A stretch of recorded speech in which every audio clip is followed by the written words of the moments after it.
91-92 academic year, Ball State University focused attention on the European community through numerous lectures, events, and activities. A symposium for Indiana business leaders interested in exploring European markets was the grand kickoff event. The European community's ambassador to the United States, Andreas van Acht, brought to Indiana the opportunities that exist in international trade. To reconcile once and forever France and Germany, countries that had gone to war with one another 3 times in just over 1 century. Guest speakers were also featured in a nationwide teleconference. U.S. Senator Richard Lugar and Representative Lee Hamilton joined consuls general from Denmark, Germany, and the Netherlands. Architecture students transformed the quadrangle into a European village. The outdoor festival featured cultural samplings from European community countries. Spectators even got the opportunity to try their skills at bogenschieten, an archery sport from Belgium. The festival's activities were topped off by floatovers of the European community's hot air balloon in its maiden U.S. voyage.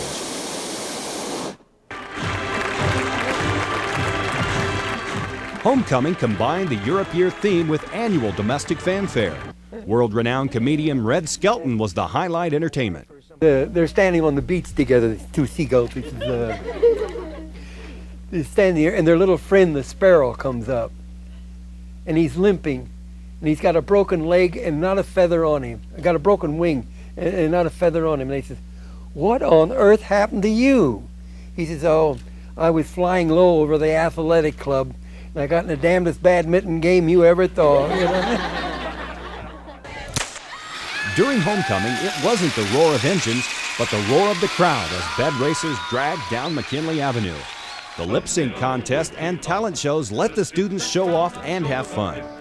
Of course, it wouldn't be homecoming without the crowning of the Queen. The year saw the opening of Ball State's crown jewel, University Arena. President John Worthen and Provost Warren Vanderhill first opened the 11,500-seat facility to a university convocation, where goals in the Ball State 2000 program were announced. Days later, the public saw its first athletic action in the arena when a doubleheader basketball game pitted Ball State men's and women's teams against Miami of Ohio. The sellout crowd made a spectacular opening night as shot after shot set the nets ablaze.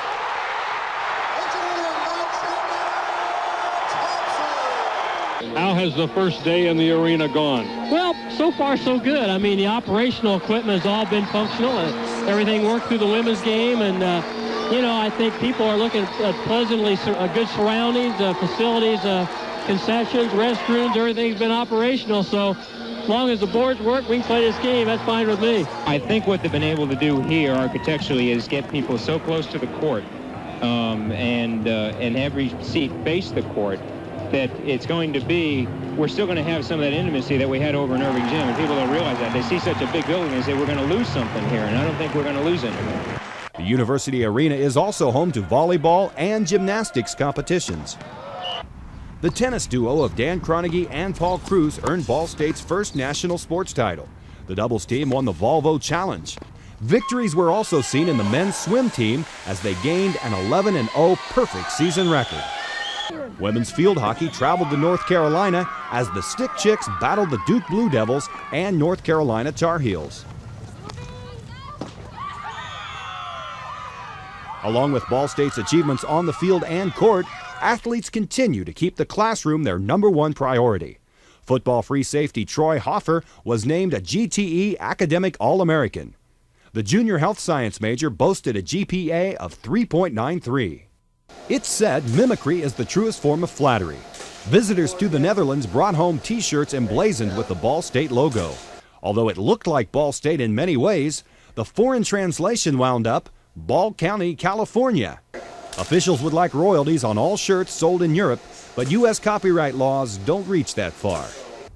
A Ball State archeology team excavated a 150-year-old canal lock that was once part of the Wabash and Erie Canal. The dig near Fort Wayne added dimension to the traditional classroom work of student Allison Bennett.